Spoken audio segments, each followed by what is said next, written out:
Mana shu videoni ko'pchilik ko'rdi. Mana ahvol. Bular kompyuterdan boshini ko'tarmaydi, bizdan keyin kelajak yo'q.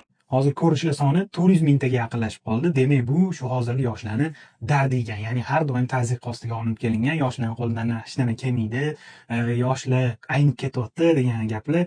Men bularga qo'shilmayman, chunki yoshlar ancha aqlliroq. Chunki hozir ma'lumotlarga erishish juda tez, lekin bu degani kattalarning gapiga kirish kerak emas degani emas. Chunki siz qo'ygan maqsadingizga o'sha erishib bo'lgan yoshi kattaroq odamlar bo'lishi mumkin. Siz ularni o'zingizga mentor qilib olishingiz kerak bo'ladi. Chunki ular muammolarni biladi, shu yo'lda qaysi devorga boshingiz urilishi mumkinligini biladi, sizga yo'l ko'rsatib turadi. Bunga bitta misol keltiraman, masalan, Abduqodir Husanov.